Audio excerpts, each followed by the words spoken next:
मोहन कुमार यानी साइनाइड मोहन, जो 25 से 30 साल की ऐसी लड़कियों को ढूंढा करता था जिनकी शादी ना हुई हो। वह उनसे दोस्ती करता और शादी का भरोसा देकर उन्हें होटल में ले जाकर उनके साथ शारीरिक संबंध बनाता। इसके बाद वह उन्हें बहला फुसलाकर गर्भ निरोधक गोली के नाम पर साइनाइड की गोली खिला दिया करता था और वह लड़की वहीं तड़प तड़प कर अपना दम तोड़ देती थी। नमस्कार दोस्तों, स्वागत है आपका हमारे YouTube चैनल थ्रिलर बाइट्स में।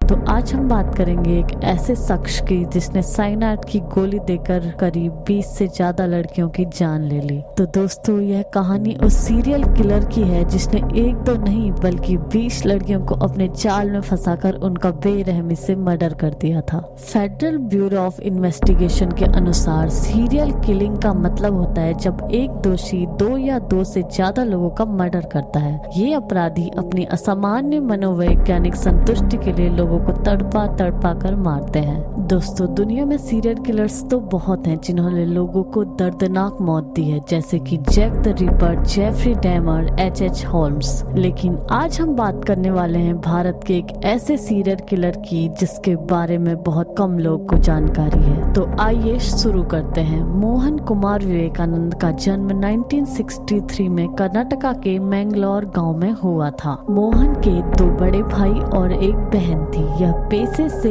एक स्कूल शिक्षक हुआ करता था जो सभी सब्जेक्ट की बहुत अच्छी जानकारी रखता था। मोहन के माँ बाप डेली वेजेस लेबर थे और सर पर गरीबी थी। मोहन पढ़ाई में बहुत होनहार हुआ करता था। उसने उप्पिनागिरी कॉलेज से BA की डिग्री प्राप्त करी। पुलिस को इंटरव्यू देने के दौरान उसके बड़े भाई ने कहा, बचपन में तो मोहन एक सामान्य बच्चा था और वो बहुत ही ज्यादा शर्मीला था। बचपन में ही मोहन के पिता उसकी माँ और अपने बच्चों को छोड़कर कहीं चले गए थे। क्या पता इस बात का उसके दिमाग में क्या असर पड़ा कि वो बड़ा होकर एक सीरियल किलर बन गया। अपनी पढ़ाई के बाद उसने गवर्नमेंट टीचर की जॉब ज्वाइन कर ली। उसके बाद उसने कई सारे स्कूल चेंज किए। उसे उसकी हरकतों के कारण हर एक स्कूल से निकाल दिया जाता था। मोहन की 2 शादियां थी। पहली शादी में उसका तलाक हो गया था क्योंकि मोहन ने अपना धर्म परिवर्तन करने से इनकार कर दिया था।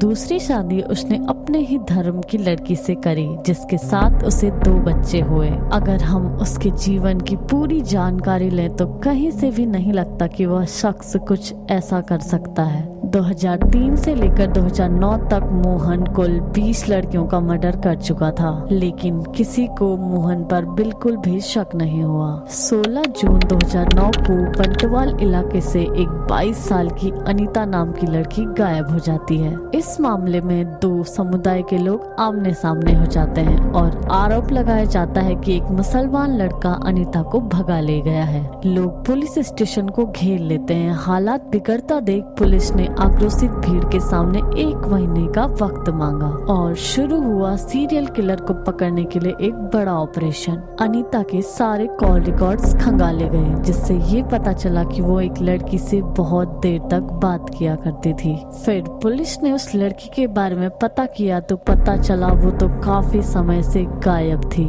ठीक इसी प्रकार एक एक करके 19 लड़कियों के लापता होने की लिस्ट तैयार हो गई, जिनकी कहीं न कहीं लाशें मिली थी पर उनके हत्यारों का पता नहीं चला था। जब हर एक लड़की की डिटेल को गहराई से जांचा गया तो सब में एक ही चीज कॉमन थी और वो था मंगलौर गांव। इस गांव से उन सभी लड़कियों को फोन किया गया था जिनकी हत्या हो गई थी। ऐसे में पुलिस यह मानकर चलने लगी थी कि ये लूटपाट का मामला हो सकता है या किसी बड़ी गैंग का। तभी पुलिस के हाथ एक ऐसा सुराग लगता है कि पूरे डिपार्टमेंट में खलबली मच जाती है।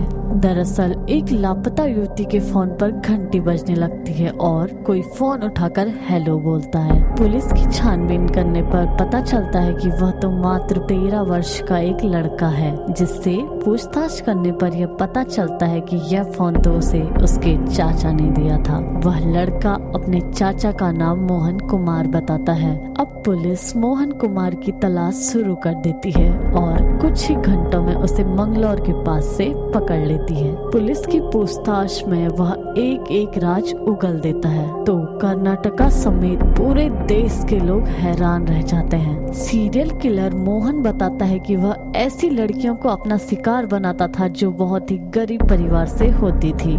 दोनों साथ जीने मरने का वादा करने लगते थे। बात शादी तक पहुंच जाती, लेकिन मोहन लड़की के सामने भागकर शादी करने की शर्त रख देता था और उस लड़की को अपने घर से कुछ गहने और कुछ पैसे लाने के लिए मना भी लेता था। वह उन्हें ऐसे जाल में फंसाता कि लड़कियों को विश्वास हो जाता कि वह उसे जीवन भर बहुत खुश रखेगा। उस पर भरोसा करके लड़कियां उसके साथ अपने घर से भाग जाती थी। बाकी लड़कियों की तरह ही उसने अनीता को भी अपने जाल में फंसा लिया। उसने उसे कर्नाटका के हसन जिले में बुलाया और सस्ता होटल लेके अगले दिन ही उससे शादी करने का वादा किया। और अगले दिन उसी बस स्टेशन में मोहन ने उसे गर्भ निरोधक गोली के नाम पर साइनाइड की गोली खिला दी और मोहन ने उसे साइनाइड की गोली देते वक्त ये भी कहा कि इसे तुम टॉयलेट में जाके खाओ, शायद तुम्हें कुछ प्रॉब्लम भी हो सकती है। साइनाइड दुनिया के सबसे खतरनाक जहरों में से एक है और कहा जाता है कि इसका स्वाद बताने से पहले ही उस इंसान की मौत हो जाती है। और ठीक इसी प्रकार अनीता ने भी कुछ ही मिनटों में अपना दम तोड़ दिया था और मोहन उसका सामान और जेवर लेकर किसी दूसरे शहर में अपने दूसरे शिकार की तलाश में चला गया। मोहन ने पुलिस के सामने ये भी कबूल किया कि उसने यही अपराध 19 लड़कियों के साथ 2003 से लेकर 2009 तक किया है।